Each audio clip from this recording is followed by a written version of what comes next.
We are just 2 hours away from the kickoff of round 5 of the Betfred Super League, so let the build-up commence. Mark Applegarth's York head to the Brick Community Stadium this evening to take on the unbeaten Wigan. Will it be an historic battle between the Warriors and the Knights? Then on Friday, an injury-ravaged St Helens head to Toulouse to face St Helens' Olympic. Can Toulouse take advantage of Saints' woes, or will this be yet another Brazilian win for the Betfred? At the DIY Kitchen Stadium, a depleted Leopards head over to Trinity. Daryl Powell's men appear to be improving, and the Leopards will need a top-draw performance from Cook and Lamb to perhaps prevail. Down the road is the return of a local derby as the Bulls take on the Giants. Both teams have major injury blows and low knees on show. Perhaps this could be one of the closest contests of the round. When Saturday arrives, it will be the Wolves up against the Tigers at the HJ as the Howl meets the Roar. Can the Tigers halt the Primrose and Blue unbeaten streak of 2026, or will the Wire go 4-4?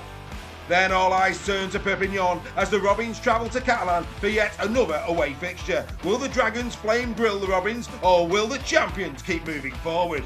And then, finally, Super League is all that's left for Hull FC and Leeds Rhinos. Both teams will be looking to bounce back from Challenge Cup disappointments at the MKM on Sunday. In-depth analysis, passionate debate and round 5 predictions. It's time for the Captain's Run. It is indeed time for the Captain's Run, and Mr. Sale just takes his seat. He missed the video graphic. I don't think I've endeared myself to FC and Leeds Rhinos fans crying into the beer in the opening credits, I have to say. But there you go. Welcome to the Captain's Run. We're just 2 hours away from round 5, the Betfred Super League kicking off in style. Good to have Super League back, Steph. Good to have it. It is, mate. Yeah, looking forward to it. Should be a really good round, some really interesting ties. Yes, absolutely. Cannot wait for it. So without further ado, let's get straight into it. We're going to go, of course, in reverse order, as we do every week. Of course, the game that will finish the round is this one. The Hull FC, of course, taking on the Leeds Rhinos. This is going to be an interesting game, no doubt about it. A ravaged Hull FC again in terms of injuries. We're expecting some, of course, big players missing. But before we discuss this in detail, very difficult when you haven't got the squads this far out. Of course, they get announced tomorrow at midday. But this is an interesting graphic. You know, the numbers of these teams thus far this season. Currently, tries scored 10 for FC, the 13th, ranked 13th in the league for tries scored, taking on second best. Leeds Rhinos 24. Tackle bus 131, 8th place for FC. Second again out of the Rhinos, 160 this season. In terms of clean breaks, the second again, the Rhinos with 28. As for FC, they're 9th with 15. Offloads, the best offloaders in Super League are the Rhinos, expansive rugby league, all the way 59. 25 only. For FC this year have been successfully executed. They're 10th in the league. Missed tackles, 12th. And of course, this is in reverse order. They're down the pecking order in terms of fewest, 114 only for the Giants compared to third place in terms of missed tackles, Hull FC 159. Penalty count, absolutely even, 27 apiece, 2 yellows to 1 in favour of FC. Steph, I mean, those statistics there, they don't lie. Probably don't surprise you, mate. I think in terms of expansion and offloads, Herman SA would have probably made up for that had he been fit.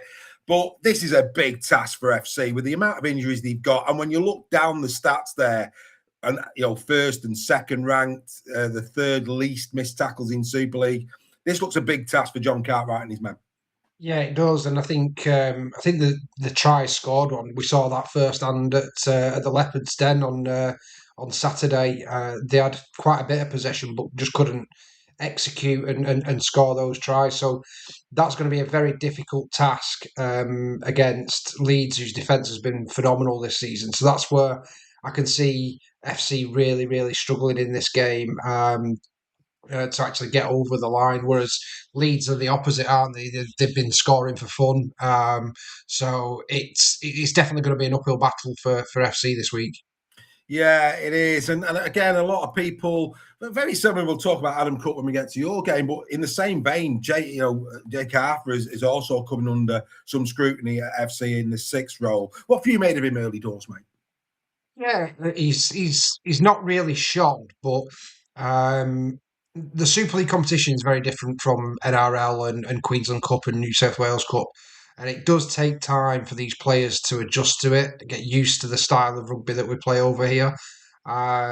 So I wouldn't be writing Jake Arthur off just yet. I think it doesn't help either that the strike players like Price, who he would be feeding, have been injured as well. So you've got to give these halfbacks time to adjust to new systems. I think he's been solid defensively. I don't think he's done much wrong there, but we've just not seen any flair from him yet. And it comes with the territory when you sign a halfback that you want them to hit the ground running and immediately start making an impact. And it's probably a bit unfair on those types of players. We've just got to give them a bit of time and see what they do once they've got a full team and all their strike weapons there with him as well. Also, you throw into the mix the go forward of SASA. Obviously, halfbacks, bread and butter is off a quick play the ball. So if they've not got the forwards there to be punching through and getting quick play the balls, that makes the job twice as difficult as well. So I think my message to the FC fans would be, if he's not performing after round 20, then they've probably got a point, but they just need to give him a bit of time at the minute. Yeah, good counsel without doubt. And like I say, you just expect the Rhinos to go there at the weekend. And again, they'll be so disappointed to have gone out to Wakefield in the cup. They'll be wanting a reaction. They're coming up against a team that's down on their haunches a little bit. I can't see anything but Leeds. When I'm going 22 for Leeds, where are you going, mate? Oh God. I'm trying to remember what I predicted. Just give me 1 second. How many? If you've been doing captain's run for over a year now, you know this happens on captain's run. No, it was a quick one. It was just I wasn't expecting it to do my prediction so soon. I'm going for a comfortable Leeds win. I'm probably going to go Leeds by 24. Right, so 2 over me. Good luck, FC. Good luck, FC. But it's the only game on Sunday, so we'll all be watching. Happy days. Hey, those viewing figures will be good on Sunday. Absolutely. Yeah, that's what we want to see. Right, let's go over to Perpignan. This one, of course, is going to be taking place at 5:30, a double header on Saturday. What an absolute thrill for us all. Yes, this one, of course, kicking off UK time at 5:30. So all those Warrington and Castleford fans that come out the Halliwell Jones will be able to get straight into the pub and watch Catalan against Hull KR. This one is on its way. And both teams have been announced. Here are the squads, Steph. I would expect now we will start it. Sorry for them being, of course, in the wrong order. Catalan are, of course, at home. I would now expect to see KR to really now start gaining a bit of momentum in Super League. Now all the distractions are over. It's another tough one, of course. It's another trip away. But this is going to be an interesting game, and I'd expect KR will come through. Yeah, it's getting the form of both teams. You'd expect KR to win this one. Pretty decent looking squad for KR there. No real major absentees, is there, apart from Arthur Morg. So that's the good thing for them. I expect Broadbent will probably go back at full back again for them, cover that role. But on the Catalan side, great that Busquets is back in the side. That's massive for them. And Ben Garcia. Yeah, Garcia as well. That's huge. So I don't think this is necessarily going to be a walkover. And obviously Catalan, they picked up a good win against Lee. So they'll be over the moon with that, and they'll probably take a bit of confidence going forward from that one as well.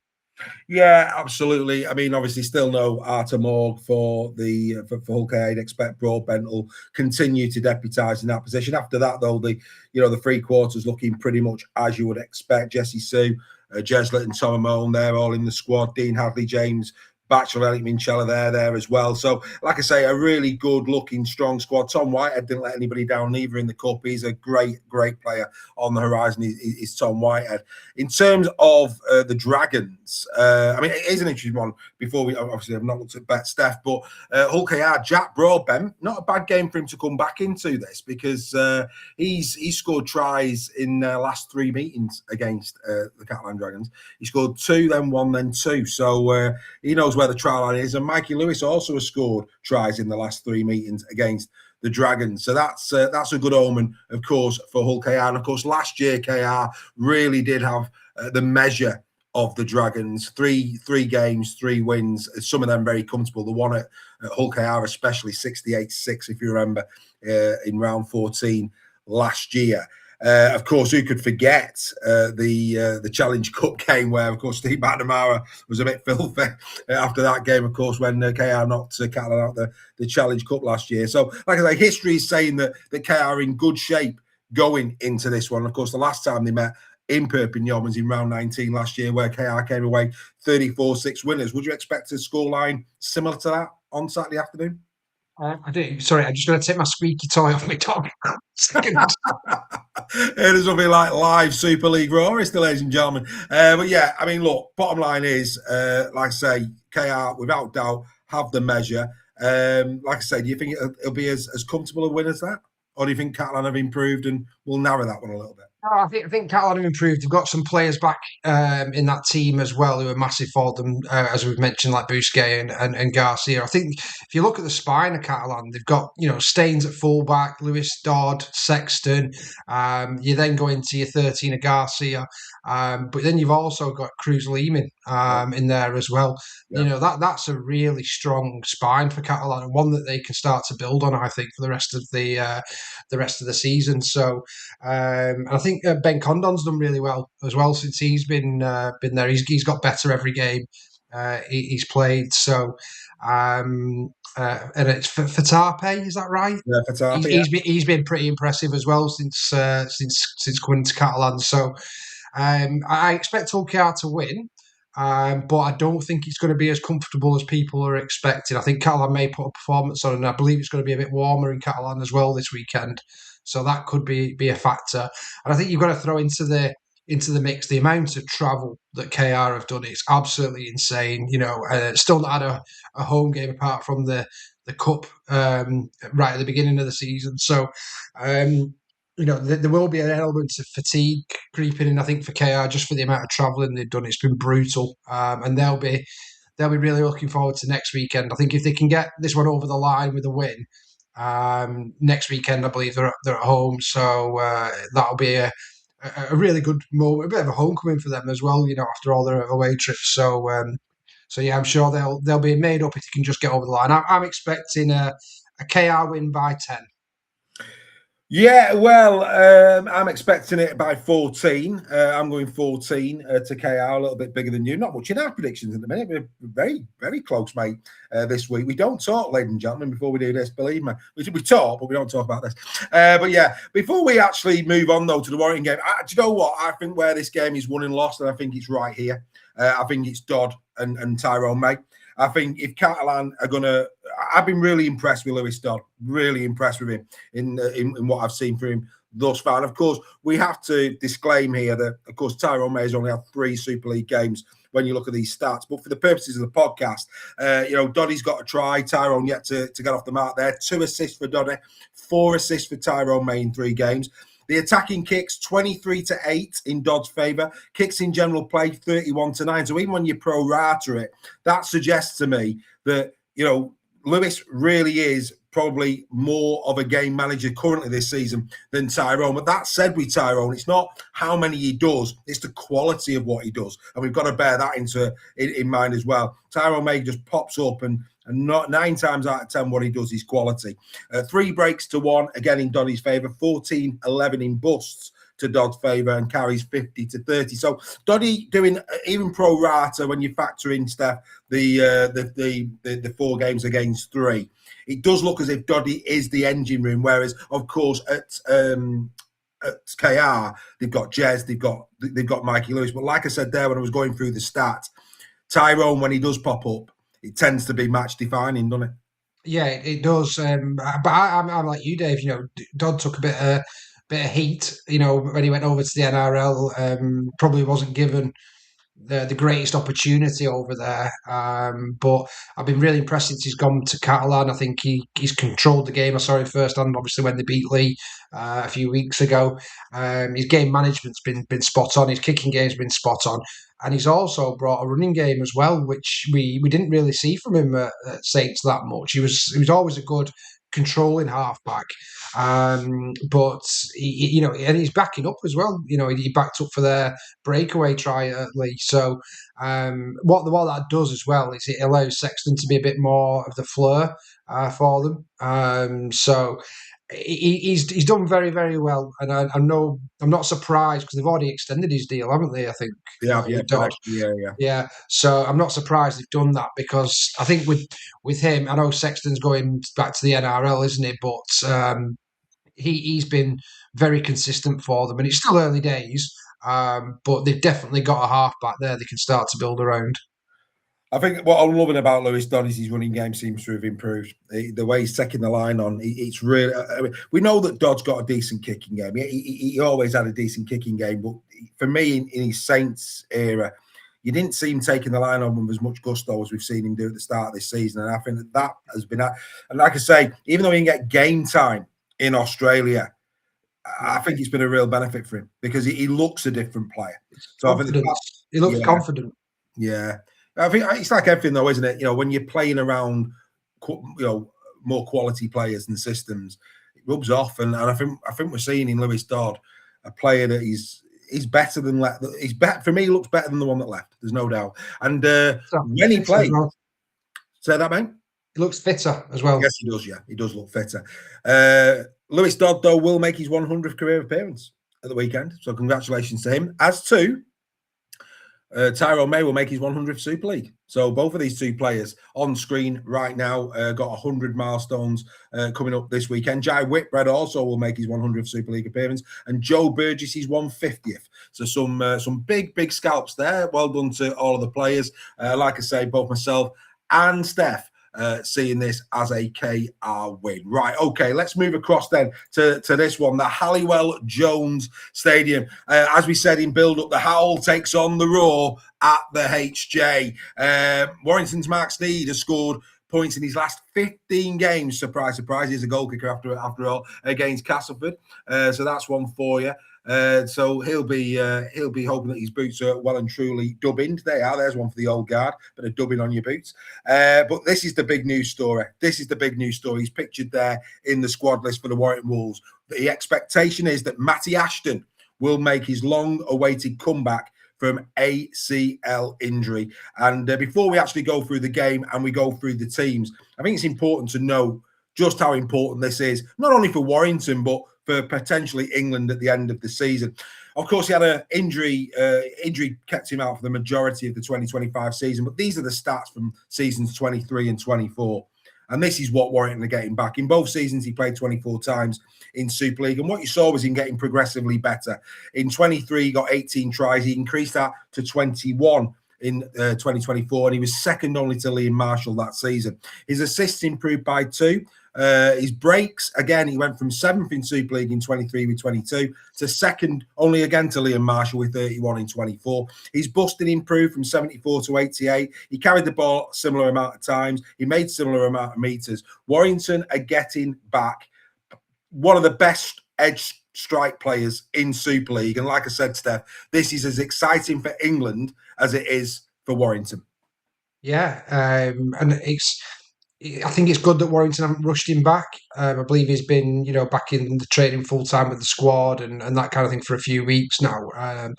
It's great for Super League to have him back. He's one of the star players for me. One of if not the best winger in the competition. So Warrington are definitely getting a lot of strike, but they're also getting a lot of meters. And I think it'll be Toulouse who he replaces, won't it?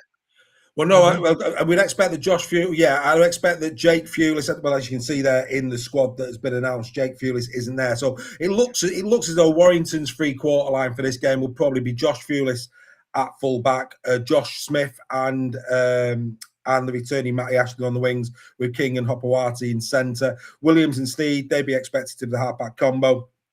The front line, well, in terms of forwards, they've got plenty. They've got Yates, they've got Harrison, they've got Byrne, they've got Philbin, they've got Max Wood, they've got Luke Thomas. Both of those played very well against Gould. So again, they've got plenty of options in terms of the front row. The back row, we would expect to see Sam Stone staying in there. Maybe James Harrison again put into second row. He's done that quite a lot this year, and bring in the likes of a Max Wood, a Luke Thomas, and start Liam Byrne in the front row, you would expect that potentially. And of course, Klepetangano will certainly be one of the players on the bench, maybe even Ewan Irving. So that's what I would expect to happen. Josh Fuel is the fullback, Josh Smith and Ashton on the wings. That's what I'm suggesting to you, Steph.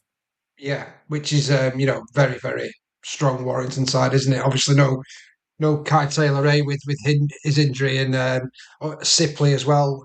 He's going to be a big loss because I think he started really well. But the good thing for Warrington is in both those positions they've got more than capable replacements coming in, and probably not going to take that much away from the Wire side. So. Very, very strong. And I think the whole Warrington team will be really buoyed by Ashton's return. If he does play in this one, he's obviously a very popular member, not only with the fans but with the playing group as well. So they'll definitely want to put on a performance and hopefully get him over the line for a few tries as well. That'd be a great return for Matty, wouldn't it? Yeah, Ward, he's 27 years of age now. That's unbelievable, isn't it? I mean, he seems to have been around. Yeah, he does seem to have been around for a long time. Matty Ashton's still 27. Like I say, he's really now coming into his prime years. We hope he has a really strong 26 and, of course, can don the cross of St George in the World Cup at the end of the season. As for Castleford, let's be fair, mate. It's been a bit of a topsy-turvy start for Ryan Carr thus far. Of course, again, a side that has been bereft with injuries. Semi Valame, he's there and expected to play on the wing this weekend. So that'll be interesting to see. That three-quarter line now starting to take a little bit of shape. Of course, it's the way that he wanted it to be at the start of the season. They're starting to get the players back in those positions. But for me, in the same way I said about Lewis Dodd will be pivotal to Catalan coming away with anything in Perpignan against KR. I think the same could be said for Tom Weaver for Castleford. I think they need Tom Weaver to have a really good, solid game in terms of controlling it, if possible, because down the middle, I do like Jack Ashworth. I say this every week. I think that he's right for them. He's bigger than the likes of a Brad Singleton. I think he does give him some genuine punch power down the middle. We all agree that whilst George Lawler wears 10, he's been fantastic in second row. So that's where I see George playing more often than not. But when you look at that, I know they brought in reinforcements like George Hurst, but I just think the middle unit is where Castleford may come unstuck here, and that will allow Warrington the opportunity to fan to the edges and get some scores. Yeah, for me, I think it's chalk and cheese, those two squads, and that might come back to bite me. And Cass put in a really good performance and turn Warrington over, but Cass's back line is not bad. It's not a bad back line. Would you think they'll play Senior at fullback? Is that? Yeah, because again, it's such a shame in it with Fletcher Rooney going down. That's a problem for him. I mean, again, the interesting thing with Valame, and maybe even potentially I think that they're interchangeable in terms of centre. We know that Jason Gary's probably could potentially start on the wing. Cine goes to fullback, and then either Valame or more. I would expect probably Valame more so to slip in at centre. Yeah, that would make sense. But it's the problem they've got is dealing with when centre's not your actual position, and you've got Hopoate coming at you. That's going to be a big problem for them. But I think it's just the Warrington pack for me. I'm struggling to see, based on recent performances, how this Castleford side are going to get on top of that Warrington pack. And as we all know, winning the ruck is key in any game. And then when you've got the outside backs that Warrington have to, if they are getting quick play of the ball, it could be a long day at the office for Castleford. Yeah, I mean, I think Warrington, look, I mean, you can't read into we all know what happened at Warrington in 2025. But last year, let's not forget, they ran Warrington close, 34-24 at the wire. And then, of course, they beat Warrington 20 points to 14 in a game that pretty much ended any ambition of Warrington getting into the playoffs. Now, of course, there's very different personnel on the field of play, especially for Castleford. So you can't read anything into that. But we always say this, you cannot take anything for granted. There is enough, there's pockets of quality there at Castleford, there's no doubt. Warrington, and again, I think this was levelled at Warrington a couple of times last year. They've got to be professional. They've got to do a job. Your word, ruthless. They need to get out there. They need to get win number 4 of the season because, of course, next week there's a real mouthwaterer on the horizon, Warrington Leeds at Headingley, where we're going to get to find out a lot about both of those two sides. So Warrington will want to go into that game at Headingley, but with bags of confidence, having dispatched Castleford. Yeah, definitely. It's I'm I really want to be positive about this one for Cass. And I really want to say they're going to go in and do it. And I think the most positive I could probably say is I think Reno Fatoni's been decent for them. Yeah. I think Liam Hood's made a really big difference in that hooking role. Quality player, obviously coming to the end of his playing career, but I think that's been quite an astute signing for them. And he's obviously enjoying it. You can see he's really enjoying his time there at Castleford, which is great. Ashton Goulden gives them a little bit as well, and Gary I think has been really good. He played really well at Leeds away a few weeks ago. So we all know in Super League you have to turn up. Yeah, it's as simple as that. And if Cast do turn up and Warrington don't, then watch out Warrington. But Right. the way both sides are playing, I think I think Warrington will be very protective over that unbeaten record they've got at the moment as well. They will not want to lose that. If this was at Cass, I think it would be more of a potential banana skin for Wire. But with it being at the Halliwell Jones, I'm still expecting a comfortable Warrington win. Well, yeah, Joe Philbin, he'll be making his 250th appearance for the Warrington Wolves on Saturday. I'd expect Joe to be in the 17. There's no doubt about that. So we wish Joe all the very best with regards to that. I'm going Wire by 22. What are you going to say? Yeah, I'm going a bit more than that. I think Saints put 30 on them, didn't they, in Scott in terms of points for in the Challenge Cup at the weekend, and obviously Saints they've got a bit of mini injury crisis going on. I think with the players that Warrington have got coming back, I can see this being a convincing win for Wire. So I'm going to go Wire by 36. That's a big one. I mean, Ryan Carr will be filthy if that's the case. I think Ryan Carr will be looking for some sort of reaction. I hope it's not. I hope it's not. I hope it's a really close game. And if it is, what a performance! I mean, if Cass can get within even a try, 6 to 8 points loss would be very, very good performance by them. But with those two squads and what's happened so far, the way Warrington are playing at the moment, I'm expecting a bit of a show from them this weekend. Well, if you are out and about on Saturday at 3:00 and are not watching the game on either the BBC or on Sky Plus, then you can listen to it. RugbyLeagueRadio.com or what is it? Radio? Can't even know. RugbyLeague.com. There you go. RugbyLeague.com. You can listen to us on RugbyLeague.com. Myself and Greg will be doing full match commentary from 3:00 live from the Halliwell Jones Stadium. And if you're a Castleford Tigers fan heading over to Warrington, then join Super League Raw at the Bluebell this coming Saturday from about 12:30 p.m. That's the Bluebell on Horsemarket Street. We had a full bus of Ghoul Vikings in there last week. It was great atmosphere. A couple of the Ghoul Vikings fans also support Castleford. They've already committed that they're going to be coming back. They enjoyed it so much. So come and join us at the Bluebell from 12:30 p.m. For some pre-match entertainment and some great chats around the great game of Rugby League. We'd love to see you there on Saturday. Right, let's now move into the Friday fixtures, and this one, wow, here we go. A local rivalry back on the cards. Bradford Bulls against the Huddersfield Giants.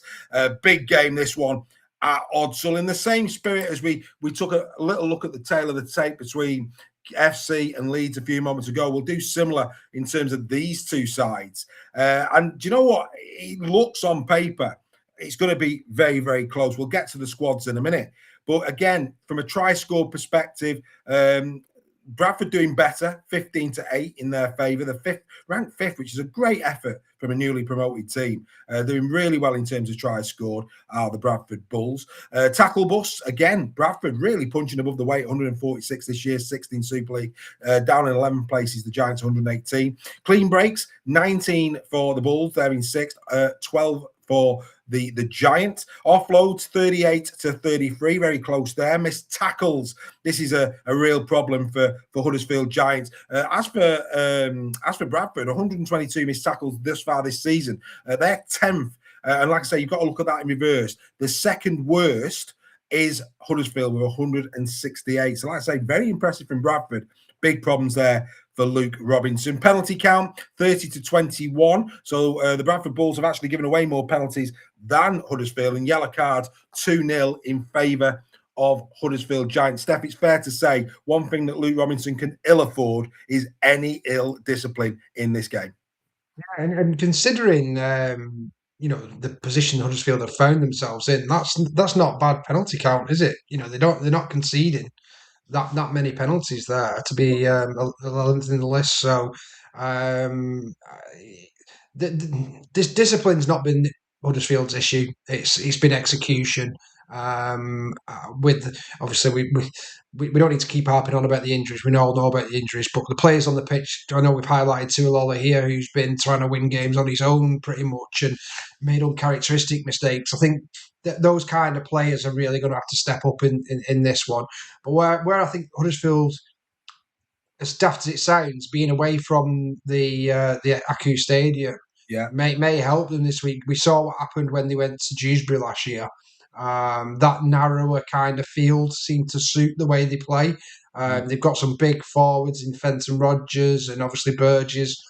So I've got a funny feeling this pitch might suit them. And the way Bradford play, they're a bit more expansive. It's whether the Giants can contain that. Obviously missed tackles is huge, isn't it? There for the Giants, so they're really going to have to rein that in as well. To if they carry on like they are, then it's going to be a walkover by Bradford. So they really need to step up with that. But what they have got obviously is those 3 loanee signings coming in from Leeds, which will give them a much needed boost.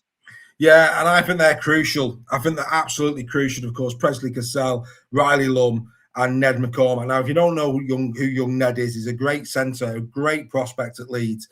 So great to see him get an opportunity here, albeit in the colours of the Giants on Friday night. He's one to look out for. He really, really is. We all know what Riley Lum can do. I thought he was very good when he went out on loan last year, Riley Lum.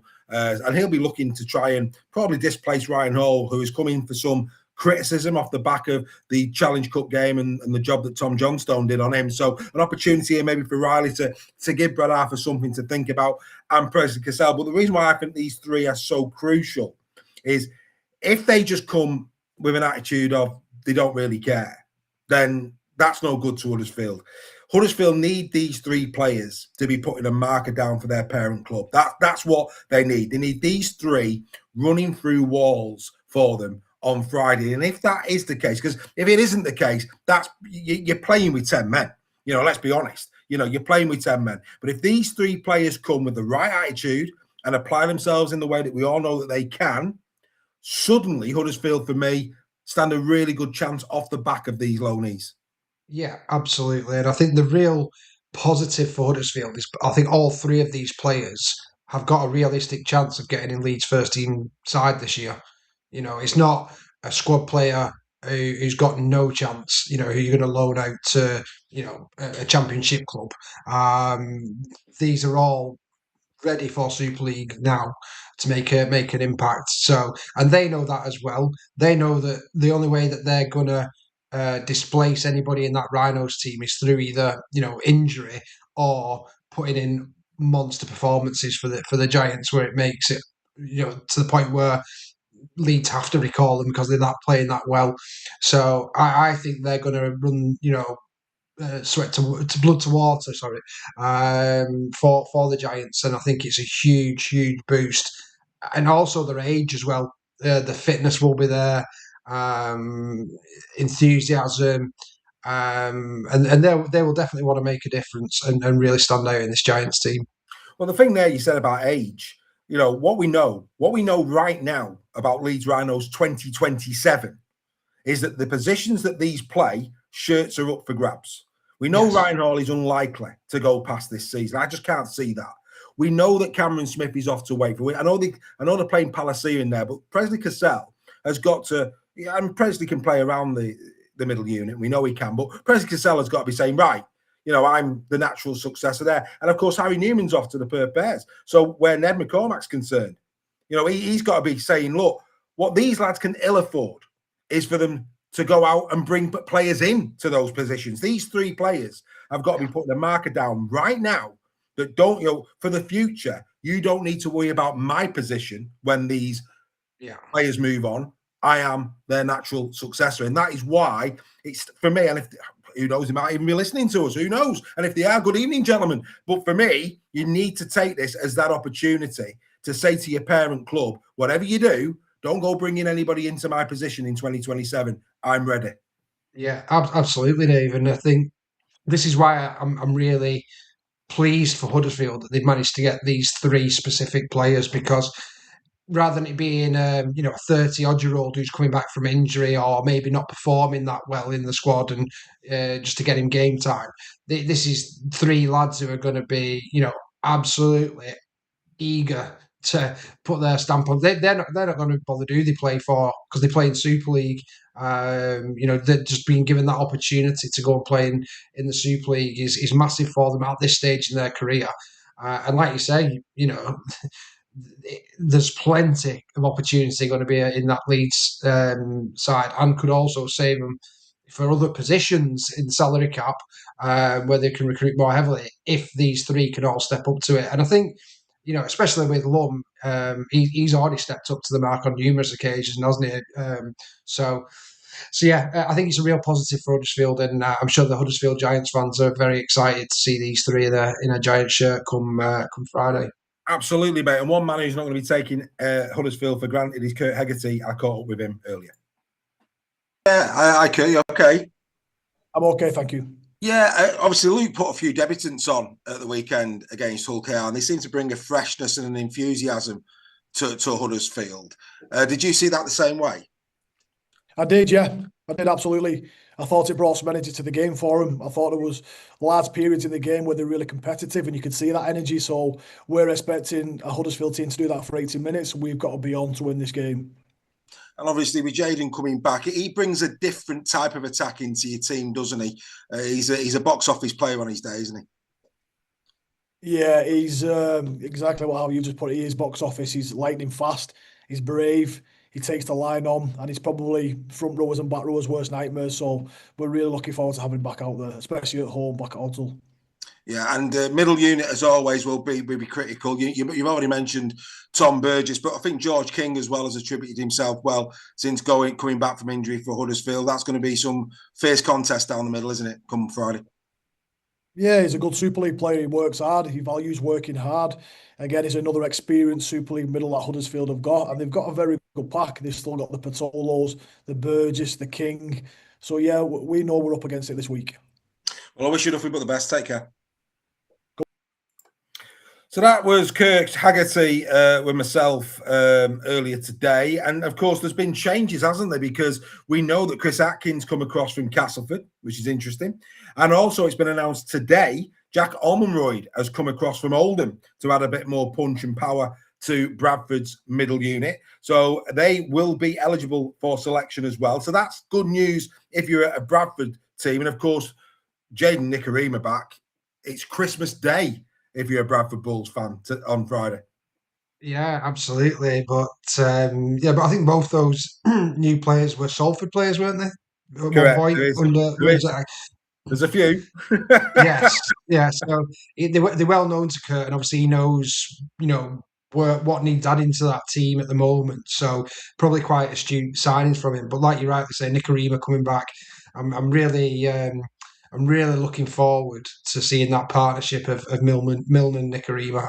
We highlighted it at the beginning of the season. I said that that's going to be a really good halfback combination, and I'm sure Huddersfield aren't so happy that Nikorima's coming back, because he had a stormer against them for Salford a year or so ago. So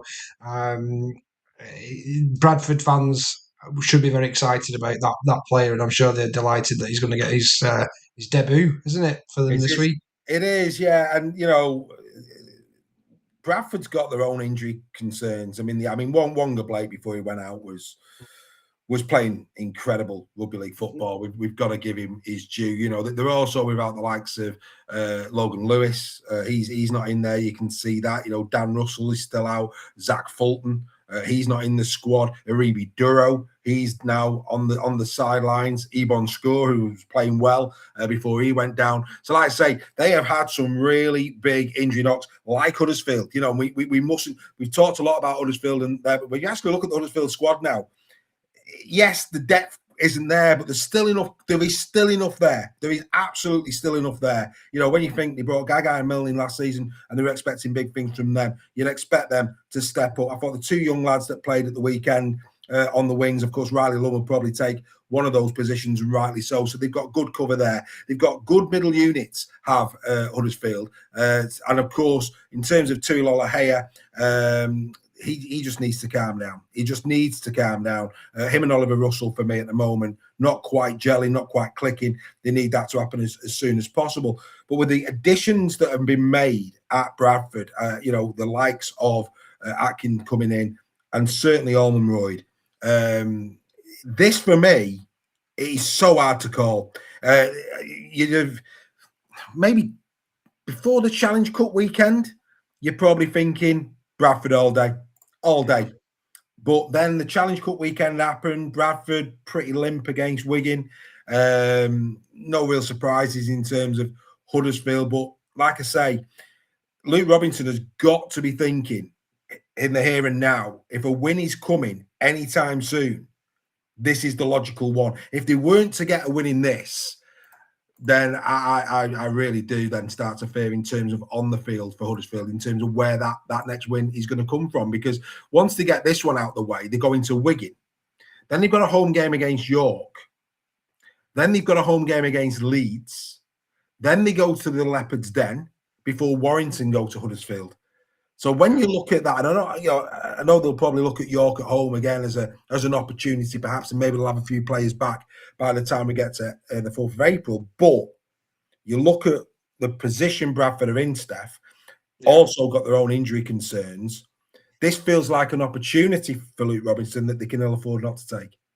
Yeah, I think my only reservation from the Huddersfield perspective, I'm taking aside everything else we've already talked about and know about Huddersfield this season thus far, is those 3 players coming in from Leeds is going to be a big boost, but they'll have very little time to train with the rest of the team, you know, learn the moves, learn to, you know, especially for Ned McCormack and Riley Lum, that it's a bit easier in the middle, but when you go outside from a defensive, just having that trust in your inside defender and that kind of thing. So they could probably have done with this game coming in a couple of weeks when those have got a bit more up to speed. But I think it's too close to call. You know, but on that point, coming back into what you've just said, it wouldn't surprise me if that was the combination, the Leeds combination on the edge, because I think makes sense, wouldn't it? They'll probably put Gagai or probably Gaga on the wing, perhaps, maybe, I don't know. And then they say, right, in the hub, because I'm sure Ned McCormack and Riley, I know they have played together in the past. So it makes sense for me to make that a Leeds edge. As far as Presley Cassell's concerned, should be pretty much straightforward for him to slide in there.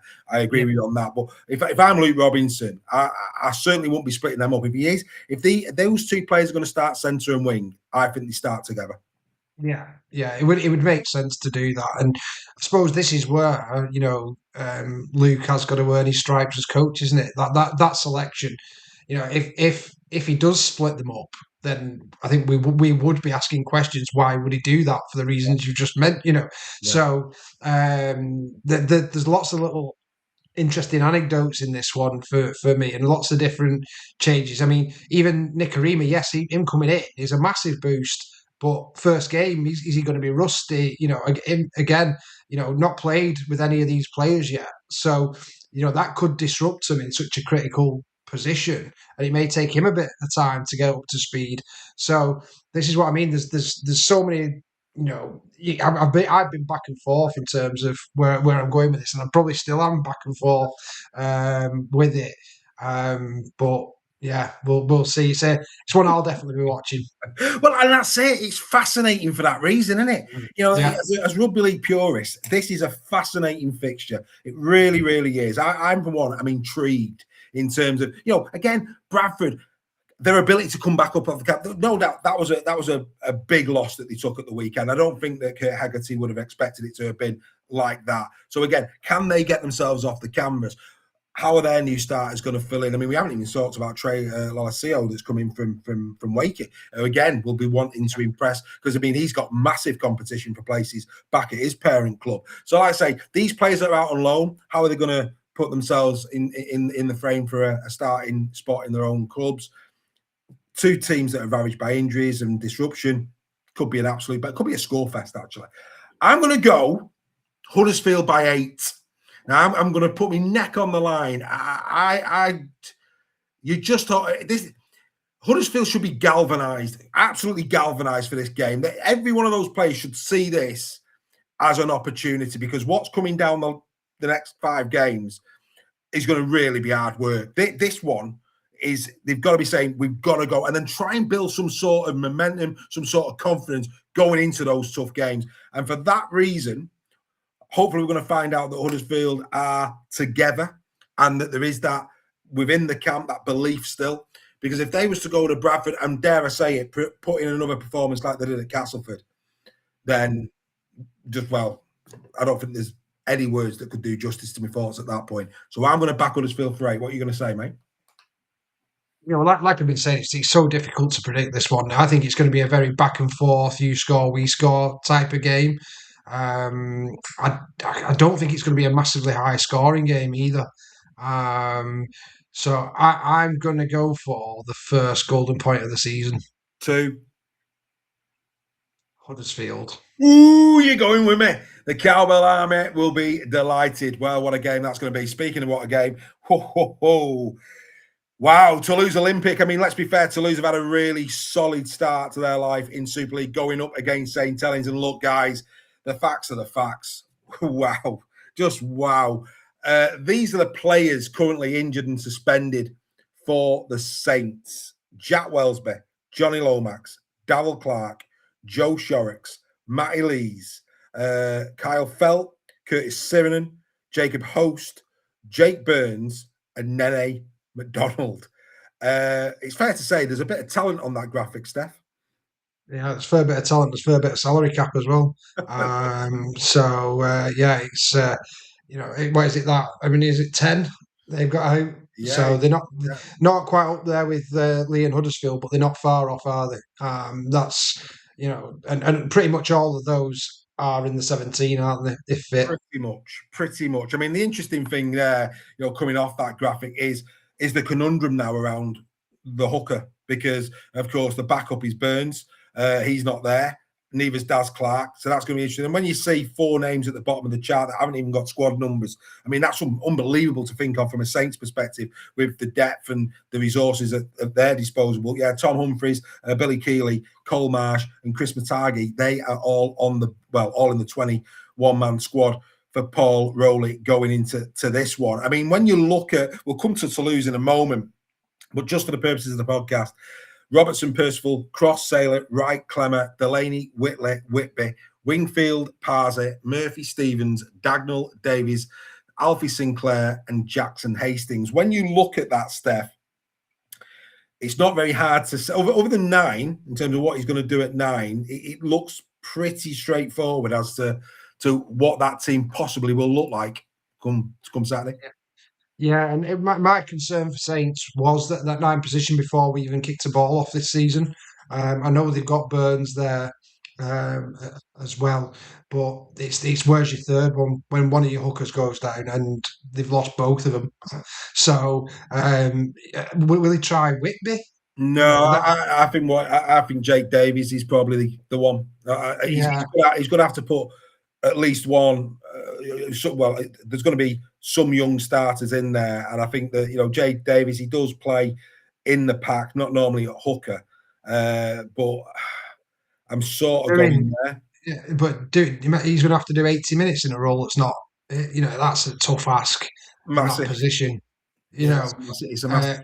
And so, the hooking role is so pivotal. It's the person who touches the ball more than anybody. Yeah. Distribution, quick play the balls. you need someone who's at least a hooker, even if they're not your starting hooker, to be in the team. And I think that's potentially where Saints may come unstuck this weekend. It's a massive problem. It's a huge problem for Paul. And again, the starting 17 for Saints is going to be very, very interesting when that gets announced this Friday. I mean, it really is going to be very, very interesting indeed when that one gets announced. As for Toulouse, I mean, look, they've got to see this as a real opportunity. I mean, in terms of their squad, it's in really, really good shape going into this game. Some of their standout players, Bot, Rene, he's in there. Belmas, who I think has been very good up front this year. Jessamy has done well. I think Marion's a decent 13. I don't mind telling you. They've got some quality there of Toulouse. They will be probably rubbing their hands together at the prospect of taking Saints on with them that many difficulties in the side. Yeah, definitely. And I think Cesar Rouge as well has been really, really good since going there. So, yeah, they're going to be able to select pretty much their starting 17 on form as well. In terms of that, not just on squad number. So it's obviously at home as well. Saints, it's their second time in as many weeks, isn't it? Going over to the south of France. So. Going back over there with all those injuries, with the weather improving, these things are starting to stack up for Saints. And if they can pull off a win, I think it'll be one of the best wins in a few years, given the situation that we're in, and also given how well Toulouse have started this season and how well they've been playing. Because even against Wigan, I thought they were great, and Wigan have probably been the most form side alongside Warrington so far this season. So it's going to be a tough ask for Paul Rowley's men this weekend. Absolutely. There's a lot to like about Toulouse. Lots to like about Toulouse this season. I completely and utterly agree with you. They're in that middle quadrant. They're certainly punching very, very well. I mean, look, for me, both of these two players, this is where it's won and lost. Well, say won and lost. I think this is the two key positions. I think Robertson goes to fullback. I think that's where he'll play. Ali Ashelbot has been exceptional. And we all know how good Harry Robertson is. I mean, Ashelbot, 4 tries this season already, 4 breaks, 32 busts, made 527 metres, been incredible. The mad thing about Robertson is yet to get off the mark with a try, which it wouldn't surprise me if that happened in Toulouse. Robertson, for me, the likes of Whitby, Hastings, Robertson, they need big games. You're also talking about the likes of your Percivals, your Dion Crosses. All of these need to be 9 out of 10. If they're not 9 out of 10, with the problems they've got in terms of players are probably going to be playing out of position, there's going to be a few young bodies in there as well. They need their players like Harry Robertson to be playing 9 out of 10 on Friday night. If they're not, Steph, I'll be honest, I'm going to declare it now. I'm going to lose by 12 because I think what Paul Rowley and Saints have done to this point has been very, very impressive. I think they've got some great scalps since losing to Warrington. They've gone on this winning run in adversity. But with the travel, going to Toulouse, going up against the Toulouse side that look in good order, the squad, the amount of injuries, the amount of suspensions, that hooking role, which for me, if Clark and Burns are there, I might be thinking a bit different, but I think the disruption that is going to cause, I think this could be one game too far for that resilience, and I'm going to lose by 12. Your thoughts? Yeah, I think Saints' biggest danger in this one is beating themselves before they've got off the bus. Bit of navel gazing, world's against us kind of attitude. That's where Paul's going to have to earn his money this week for me and really, get into them that they are capable, even with the injuries, with those 10 starting players out. They're still capable. It's St Helens. They've got the quality in their squad to go there and do a job. The players have got to believe that, though, especially going up against this Toulouse sides that's really shocked everybody. And one thing's for certain, Paul will be reiterating that to them. They'll have done loads of video on them this week, and they'll be well aware of the dangers that Toulouse pose. Most specifically, I think, is their Paul Rowley-esque style of play. They're offloading. They never say die attitude in attack. They love to throw that ball around, and I think that's potentially where they could get Saints unstuck. If they start doing that and tire them out, then it could be a long day at the office for St Helens. Well, we know one of the players that are going to be played more than likely due to numbers is going to be Parsi. And we know Parsi's engine isn't where it needs to be. So, he's a big lad. And, if you get a bit of weather down there as well, that'll go against Saints and all. So, like I say, I'm going to lose by 12. What number are you putting on it? I'm going a bit more, Dave. Go on. I'm going to go to lose by 18. Ooh, there you go. So that's where we're at on that. We wish Saints well, but like I say, I think it could just be one game too far in terms of their resilience. Right, let's get to this one. Do you know what? I think it's going to be a great game. I love, I think both Wakey and Lee, we know that they're entertainers. We know they play a wonderful and attractive brand of rugby league. And I know that Steph will be very interested to hear Daryl Powell's thoughts out of this game. So let's not keep him waiting any longer. I caught with Daryl earlier on today. Here we go. Hi, Daryl, you okay? I'm good, how are you? Very well. The last 2 weeks have been quite similar in the fact that you've scored a late try at the end of the first half that has really turned the momentum in your favour. That must be really pleasing to see them going for the full 40. Yeah, well, I think we've had to sort of do something the back end of both kick plays, when we've sort of been on the back foot a little bit. I'd rather us not be on the back foot as much, if I'm honest. Leeds sort of, they get a decent bounce, so there's a couple of defensive plays from us that we don't get right.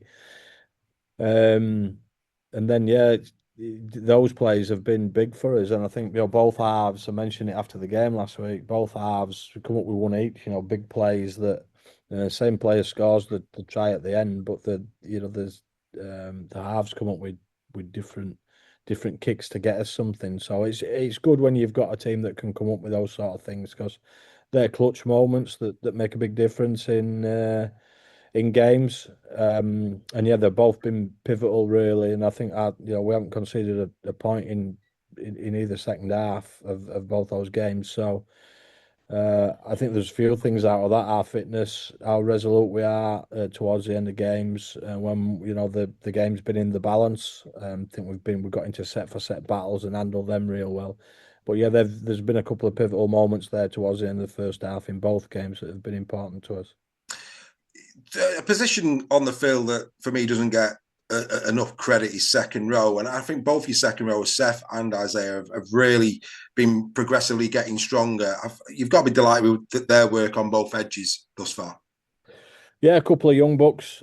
Just in a really tough position to play in rugby league. So back rows just generally, not always, but generally you play huge minutes. 80 minutes you're asked to play there most times, and it's it's the connection point between your middle unit and your edges, and they have to do a lot of work, both sides of the ball, and they've both been exceptional. I think Isaiah is a big, aggressive ball carrying player, and Seth's more sort of speed dynamic. So both been been really good. I mean, Seth 2022, Isaiah's 24, 25, so they're both young, and then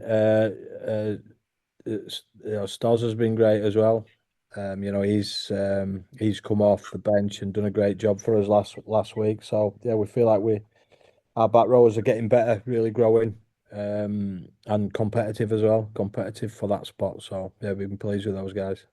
And finally, for me, JD mentioned Mason and his return pending in a few weeks' time, but Jack's going to make it very, very hard for Mason on his return. When you brought Jack in, did you expect such an immediate impact as he's given you? Well, I mean, I wasn't too sure. I felt like he was going to be a long-term player for us. How quickly that was going to grow and develop. Mason missed a lot of pre-season, so that was probably, well, it was really good for Jack in terms of he was in there every single training session with the team. So for him, he just got loads and loads of reps being in the main team, and then he gets an opportunity, and I just think he's handled it really well. He's done some outstanding things. He's come up with some big plays when we've needed to, and he's been solid. And he's just getting better, and he's a really coachable young fella who just wants to improve. So yeah, whether I knew he was going to come this quick, I'm not 100% sure, but the sort of circumstances have given him a great opportunity, and he's certainly grabbed hold of it. Well, I'm really excited for this one. I think both teams played really good rugby league. So go well, mate. I wish you well. So there you go. That was Daryl Powell earlier on today, and I'm sure you'd agree. Obviously, the two edges. I mean, we were together for that game last week, and Regana was exceptional, wasn't he, on that edge? And Seth Nicotimo also having a good year. Wakey appear to be just coming. Is what I would say. They appear to be clicking or getting something like. You're worried about this one, aren't you? Yeah, I mean, I think any team in Super League would be worried about going to Wakefield at the moment, especially given that Challenge Cup performance against Leeds. Sinfield's playing outstanding for them, really fitted into the way Daryl Powell plays and the structures there. And it was interesting he mentioned about getting the time in pre-season. I think that shows in the way that he's playing at the minute. I think Truman's probably being a bit overshadowed at the moment, and but playing well also. But this is what I mean in terms of how well he's playing is not because of how well Sinfield's playing.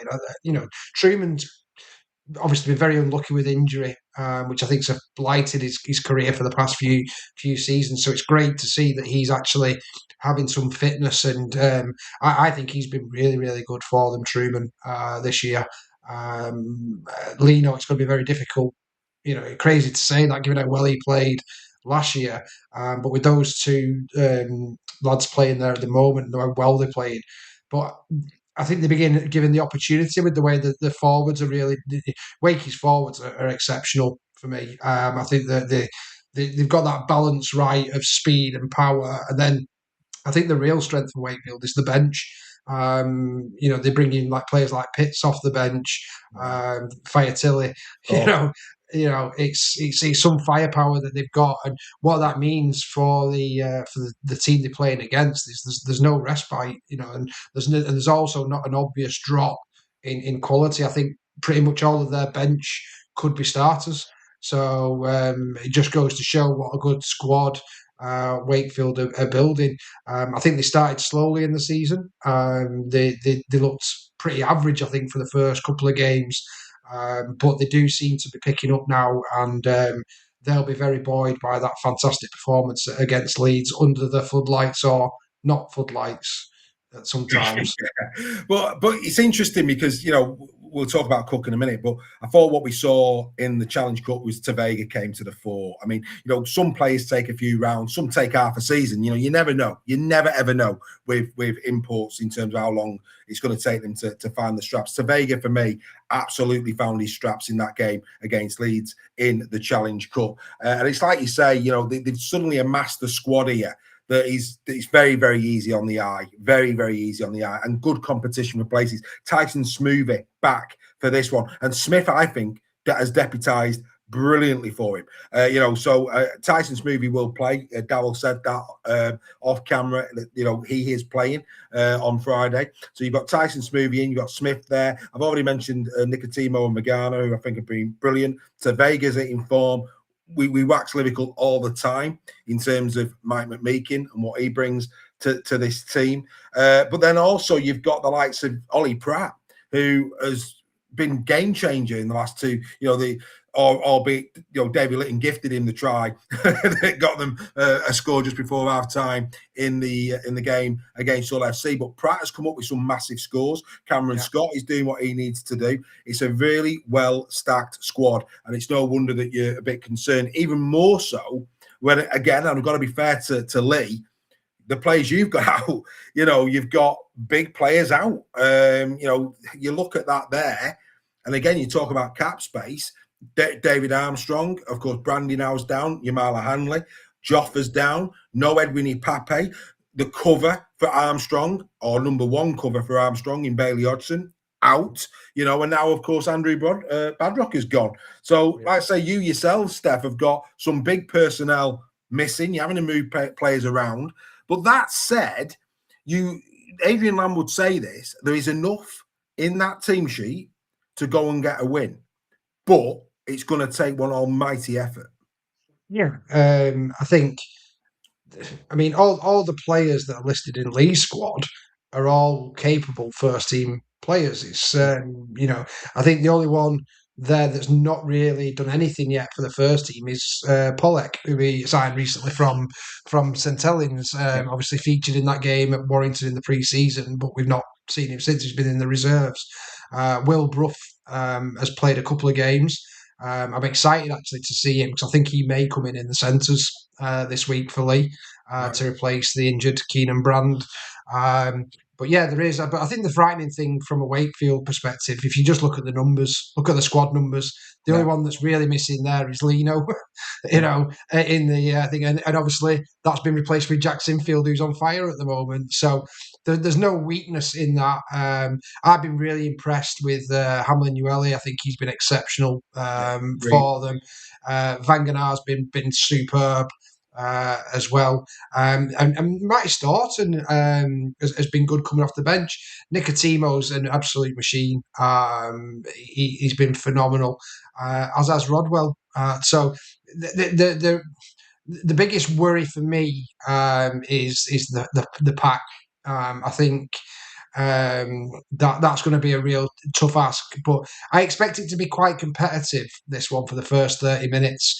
It's when that bench interchange starts happening. I think that's where we may see not standards, but maybe performance dip off a little bit from Lee, and where Wakefield will probably put the foot down and kick on to win the game. Well, I've gone Wakey by 12, which shown a lot of respect that in terms of Lee and maybe the fact that they'll put a really good dig in. I'm guessing you're going to put it bigger. Yeah, I think it's going to be by 18. I think just the way they're playing Wakefield at the moment. Lee had a great win against Hull FC, and more pleasing in that one was that Hull FC could only get the one try, but I think that was a combination of Lee really wanting that game and really up for it, and also Hull FC's attack not really firing, whereas it's the complete opposite for Wakefield at the moment. Their defence is pretty decent, and their attack is on fire, and even more so now when you've got players like John Stone coming back. That's massive for them. I thought he was exceptional against Leeds, and Josh Charney and his senior are going to have their hands full. I think it'll be Myers, won't it, on the other wing. Yeah. So I think both Innis Senior and Josh Charney are going to have their hands full with those two. The only thing that will beat Wakefield, I think, in this one is Wakefield themselves. And if they revert, it's very easy after a great win like they had against Leeds to fall in love with yourself a little bit. I don't think that's going to happen. But if for whatever reason it does, and they revert back to how they were playing round 1, round 2, then, if Lee get a glimmer, one thing that we saw at the weekend from Lee is that the squad unity is there. That if they want something, they're more than capable of going and getting it. But I think the reason why I've gone so big is the strike players for Lee that are missing. Amaya Hanley had great performances against Wakefield over the last few seasons. That's a huge miss for Lee, and obviously Edwin Ipape, the go forward, the player that all opposition teams worry about. Where's he stood? Because I don't want to really run at him. That threat's gone. So I just think that bench is too strong for Lee, and they'll win comfortably come the end of the game. And then before we just move on, very, very briefly, Adam Cook, I mean, he needs to get going, doesn't he? I mean, he's brought in marquee player for this season, or certainly, he'd be taking up a decent amount of cap space, I would have thought. No tries yet, 2 assists. Kicking, 18-32, 18 attacking kicks, 32. He's been brought off for his goal kicking, 8 goals, 4 missed, which surprises me. I mean, that's a bit off. I mean, that's 66%. That's not his normal. He's an 80% plus, so that's not quite there. He's getting carries not quite there. I mean, and if you look at the other side of the coin, which is Jack Sinfield, Jack in certain areas just matching him. I mean, don't get me wrong, goal kicking's been a disaster for him, but I would have expected Cook stats to be far outweighing Jack Sinfield's stats as a marker. That hasn't happened yet. Rome isn't built in 4 rounds of Super League. We get that. But as a Lee Leopards fan, you're going to be wanting to see a lot more from Adam Cook like now, because this is where players like Cook, they've been brought in. We know there's a player there. Yeah. This is where he's got to step up, isn't it? Yeah, and I think just to put a bit more Lee specific knowledge on it, because from the outside looking in, then probably a lot of people will have the same opinion as you, Dave. What I've seen is playing on the right side. He's had Keenan Brand as his centre, and Josh Charnley on that side. Now Josh is a left-sided winger, not a right. So there's already been that disjointed bit there. So that would kind of explain his assists side of it a little bit. In terms of his goal kicking, pretty much every try he has scored this season has been on the touchline. So that would explain his percentage probably being a bit lower than what it is. I'm expecting Cook, once we get a bit more go forward, like the likes of Edwin Ipape, a bit more quicker, play the balls. But also David Armstrong coming back into the team, which is going to be in the next couple of weeks. That attacking threat will free up space and give defenders more things to worry about as well on that side. So, yes, I agree, he's not settled in as quickly as people expect, but I would say his defence has been tremendous. People aren't running past him for a halfback, and he gets targeted a lot in that respect. So I've been quite impressed in that regards. But he will get better. There's a player there, definitely. Adam Cook, man of the match at the weekend, and humble pie. But anyway, we know that Derek's likes a bit of pie. Right, let's just quickly. We can't produce you the top 5 for the fantasy league. The site's down, so that's no good if you in terms of your transfers on Thursday. Anyway, but if you want to join the Super League Raw Fantasy League, then make sure you get over there. The mini league is open. Super League Raw 26. Pin number is 12378. Password capital S, small L, capital R, hashtag 2026. One that we can bring you, though, is the Prediction League. And the prediction, if you haven't done your predictions, you need to get them done. This is the Prediction League table, of course, playing for a £250 contribution to your season ticket. If you're a member, members only, of course. A replica shirt is prize 2, and a Raw hoodie in 2027 is prize 3. Danny Southwich, not a member. Wakefield Trinity, he leads the group. You are going to need to be joining by the end of March, or if you're not a member by the end of March, I'm afraid you won't be taking anything. Fraser Howard is a member. He's second. So at the moment, he's acting first. Steph Makey, she's third. Volstagg fourth. And John Root, also not a member of ULKR. He is in 5th place. The predictor of the week for round 4 was Steph Makey, 12.75 points. Congratulations to Steph. Get yourself over to Super Brew. Get yourself logged in and join the Super League Raw Prediction League today. Right, okay. Tonight in, just under 40 minutes time, it's going to be the historic battle, the Warriors taking on the Knights. This should be a belter. Let's catch up very quickly with Mark Applegarth. Here we go. Very good. Congratulations on the quarterfinals, mate. Thank you. Just going back to the Wigan game, they've averaged 22 points in the first half of every game they've played thus far this season. That's going to make half one really critical for you, isn't it, in terms of staying in the grind and giving yourself an opportunity to win? Yeah, I think Wigan, for me anyhow, is probably the most fun team in the league this year. I think they dominate territory and possession. And when Wigan's on the front foot doing what you've just said, they're obviously in really good form on doing that. And it's one thing identifying it, and it's just another thing stopping it, isn't it? So we know we can't afford to cough up, some of them errors that I spoke about earlier. And I think the key with Wigan too is you can't afford them little lapses in concentration, because they've got enough talent to punish you, and they're switched on enough to punish you. I think for me, they're probably up there with one of the most switched on teams in the league, that they don't let you off the hook. If your kick chase isn't connected, they exploit it. If you have that one play off, they exploit it. And if for example, you've kicked into one corner and slightly not nailed your kick chase on the other side, all of a sudden the ball's getting pinged over to there and it's getting exploited. So I think they definitely put a hell of a lot of work into how the end sets and how the start sets, and we need to make sure that we front load his energy there. But we're just looking forward to locking arms with them. I think it's a fantastic club, fantastic setup. Know a lot of people at that club pretty well, and one thing I do admire about Wigan is they know who they are and they're proud of who they are, and they don't hide away from that fact. But at the same time, they're very welcoming. They don't, very transparent in what they do, and I'm just looking forward to going up against them. And obviously, you've kept faith with a lot of the Championship boys. Some of your players will be going to the Brit community for the first time in their careers. And in sport, sometimes that elevates their performance. You'll be hoping that they can do that and maybe get a surprise result at the weekend.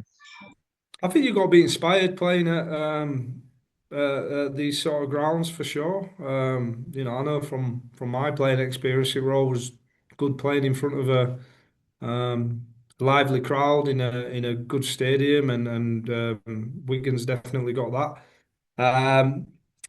We're just looking forward to, as I say, getting back into Super League and coming up against a very good Wigan team and giving it everything we've got to try and get that performance that we're all craving. Good luck, mate. All the best. Always a pleasure to catch up with Mark Applegarth. He's got a big task on this evening when, of course, his York Knights go to the Wigan Warriors. Wigan, of course, also have got their own problems in terms of certain injuries. In terms of Wigan, one player who's in great form is this man, Adam Kieran. Doesn't get a lot of plaudits a lot of the time, Steph, but he started the season on fire. And we know Jake Wardle. He's really stepped up to the plate. He scored 3 tries already, made 5 assists. He's kicked 21 goals. He's breaking the line. He's busting the line. His defence has been strong. You've been surely very impressed with Adam Kieran this year up to now. Yeah, well, I think, I don't know if it was last season or the season before now, Dave, but we were looking at the Wigan squad and looking where they potentially need to upgrade in a team that was full of really good, solid players. And I highlighted the centre position, Kieran, as one of the ones that I'd maybe look to upgrade. But he's more than proved me wrong over the past 8 to 12 months. He's been phenomenal for Wigan. Not just in attack though, defensively he put some massive hits in, and maybe sometimes goes a bit over the mark with that. He's not shy of a sin bin, is he? In terms of the way he plays the game, he's right on the edge sometimes in his defence.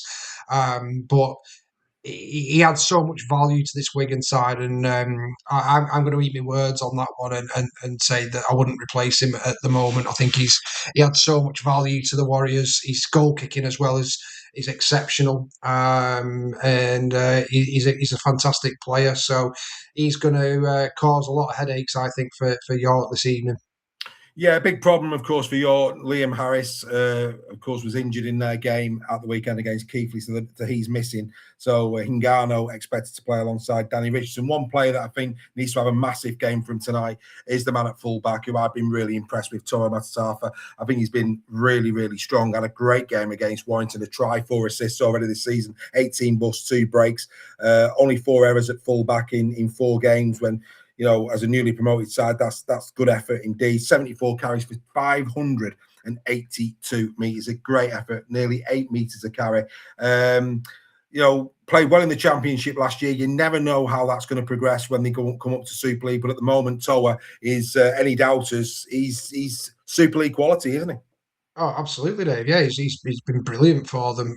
Really, really settled into Super League, and probably, if not the hardest position to step up in, I think. The amount of good kickers there are in Super League, and he's going to go up against one of the best tonight in Harry Smith.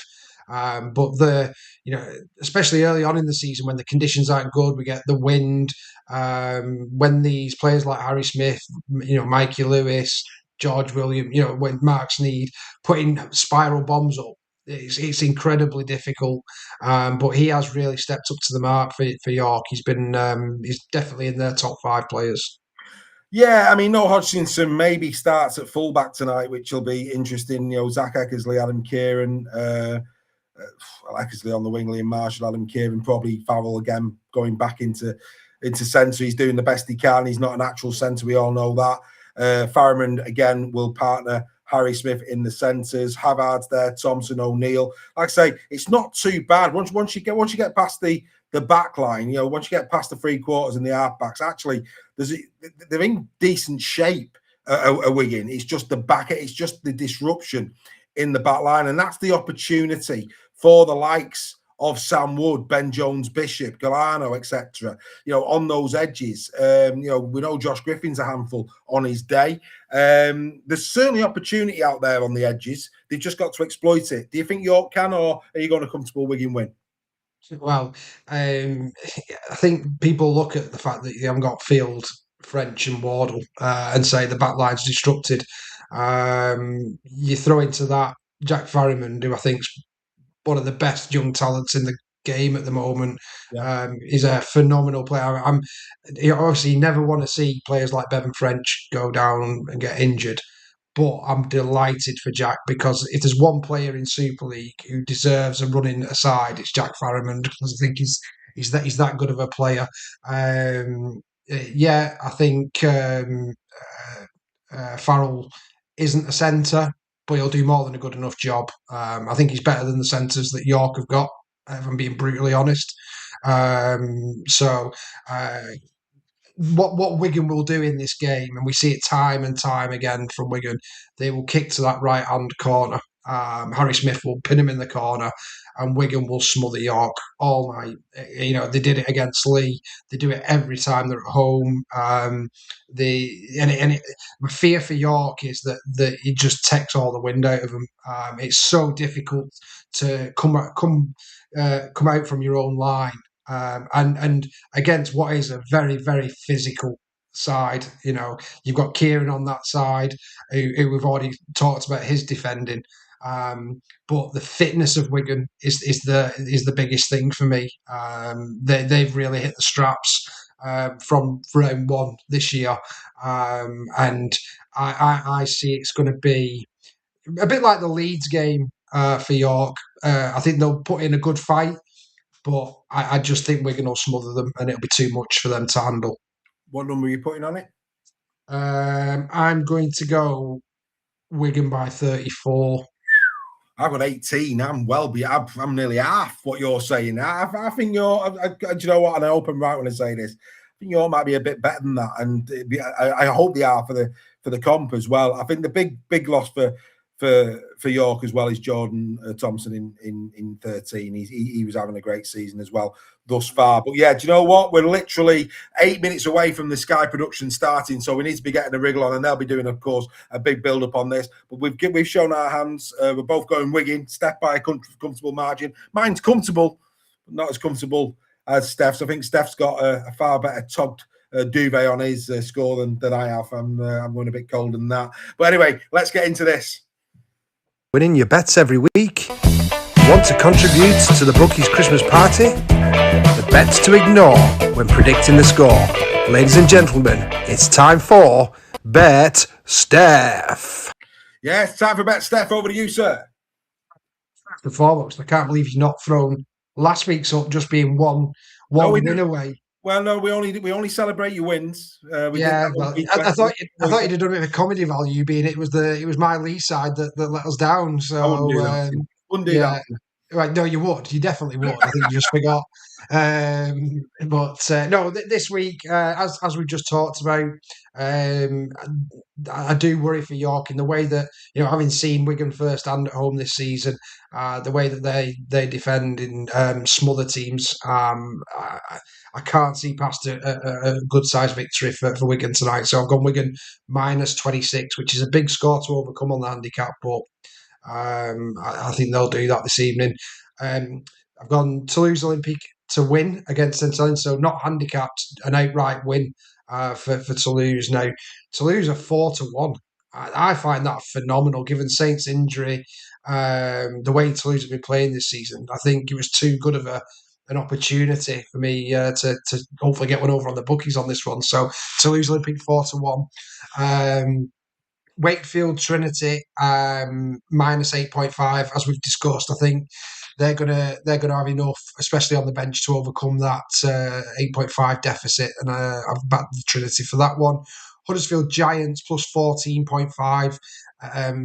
Again, given the players that are coming into the Giants and the way Bradford have lost some of their key players, very generous from the bookies to give the Giants a 14 start. So I think it'll be a bit closer than that, maybe even golden points as I predicted.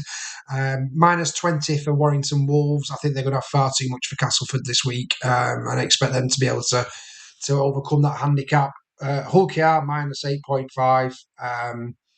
Again, I think that's pretty generous, but I can understand where the bookies are coming from with that, given that Hull KR haven't been amazing so far this year and having to travel over to the south of France. So, but I do expect Hull KR.